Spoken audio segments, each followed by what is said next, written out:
কিন্তু আজকে তারা যে পদ্ধতি জন্য তারা সুপারিশ করছে, তার পদ্ধতির জন্য বাংলাদেশ বিশৃঙ্খলার জন্য চেষ্টা করছে, এই সমস্ত দলের কোন লোক বাংলাদেশের একটা মেম্বার হয়নি জীবনে পর্যন্ত। তারা মেম্বার হয়নি, পুরো সিস্টেম বদলে যে যাচ্ছে, এটা কখনো বাংলাদেশ সম্ভব হবে না। এখন আবার একদল বাইরেছে, তারা বলে যে পিয়ার অধীনে একটা নির্বাচন হবে। এটা কি গ্রামের মানুষ বুঝে? আমরা বুঝি যে ওইখানে কে আপনি কাকে ভোট দিচ্ছেন সে নামও শুনুন নাই, তারও দেখানো নাই।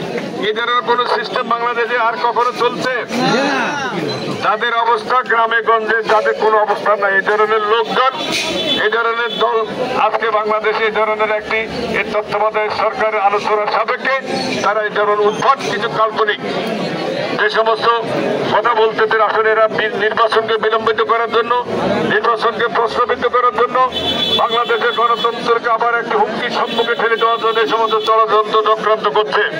আমরা তত্ত্বাবধায়ক সরকারের কাছে অনুরোধ করব, অবিলম্বে বাংলাদেশ একটি সংসদীয় পদ্ধতি গণতন্ত্র, এই গণতন্ত্র চালু করছেন বেগম খালেদা জিয়া, বাংলাদেশে বহুদলীয় গণতন্ত্র চালু করছেন শহীদ রাষ্ট্রপতি জিয়া রহমান।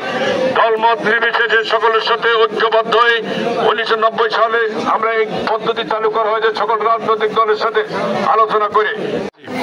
বাংলাদেশে একটা নির্বাচনী এলাকা আছে, প্রত্যেক যেখানে এমপি প্রার্থী হয় তারা জনগণের কাছে আসে, রাস্তাঘাট, স্কুল, কলেজ, মসজিদ, মাদ্রাসা, এলাকার বেকার সমস্যা, এলাকার হতদরিদ্রদের সমস্যা, এরা স্থানীয় সংসদ সদস্য এবং তাদের দলের নেতৃবৃন্দের সহযোগিতায় এগুলো করা হয়।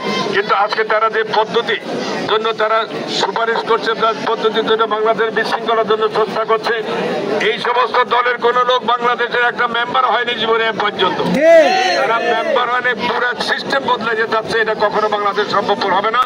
আমরা তত্ত্বাবধায়ক সরকারের প্রধান সহ যারা আছেন, আমরা এই সমস্ত উদ্ভট এবং কাল্পনিক চিন্তা রেখে বাংলাদেশের মানুষ যে পদ্ধতিতে নির্বাচন করছে সেই পদ্ধতিতে স্বচ্ছ এবং নিরাপত্তা নির্বিঘ্নে মানুষ যাতে তাদের ভোটাধিকার প্রকাশ করতে পারে তাদের দায়িত্ব হচ্ছে, এবং অবিলম্বে নির্বাচনী রোড ম্যাপ ঘোষণা করে এদেশের মানুষের যে দীর্ঘদিনের আশা আকাঙ্ক্ষা তাদের সেটা বাস্তবায়নের জন্য আপনাদের সকলকে কাজ করতে হবে। আমরা মনে করি আমরা এই সরকারকে সহযোগিতা করছি, কিন্তু সহযোগিতার পরিমাণ দীর্ঘদিন থাকবে না।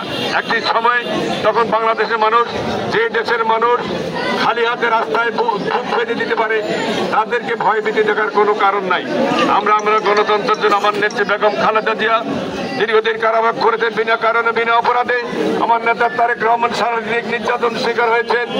আমার নেতা শহীদ রাষ্ট্রপতি জিয়া রহমানের আদরের দুলাল আরবাত রহমান কোকোকে নির্যাতনের মাধ্যমে হত্যা করা হয়েছে। বাংলাদেশে যদি কোনো পরিবার সবচেয়ে ক্ষতিগ্রস্ত হয় সেটা হচ্ছে বেগম খালেদা জিয়া পরিবার। তাকে বাড়ির থেকে বের করে দেওয়া হয়েছে জোর জবরদস্তি করে। আজকে যারা আন্দোলন সংগ্রামে 1.5 মাসের আন্দোলনে হাসিনা পতন হয় নাই, আমরা দীর্ঘ 16 বছর 18 বছর আন্দোলন সংগ্রামের মধ্যে দিয়ে আন্দোলনের এক পর্যায়ে গিয়ে আন্দোলনের যখন হচ্ছে সেখানে আমাদের বহু নেতাকর্মী তারা শাহাদাত বরণ করছেন, বহু নেতাকর্মী তারা সেখানে গুলিবিদ্ধ হয়েছেন, অনেকে চোখ দিয়েছে, পা দিয়েছে, হাত দিয়েছে। বিভিন্ন প্রতিকূলতার অবস্থায় থেকে বিএনপি সবচেয়ে বেশি ক্ষতিগ্রস্ত দল। দীর্ঘদিন থেকে আমরা এই স্বৈর শাসকের বিরুদ্ধে আন্দোলন করেছি।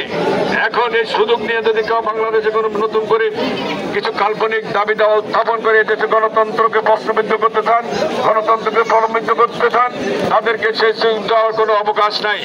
তত্ত্বাবধায়ক সরকারের যে নির্দিষ্ট মেয়াদ আমরা সেটাও সারেন্ডার করছি, সেটাও আমরা তাদেরকে সহায়তা করছি। কিন্তু তত্ত্বাবধায়ক সরকার আজ যদি এটাকে বেশি বাড়াবাড়ি করে এবং সমস্ত কিছু নিয়ে যদি এই নির্বাচনে প্রলম্বিত করার চেষ্টা করে, বাংলাদেশের জনগণ সঠিক সময়ে সঠিক সিদ্ধান্ত নিতে কখনো ভুল করবে না।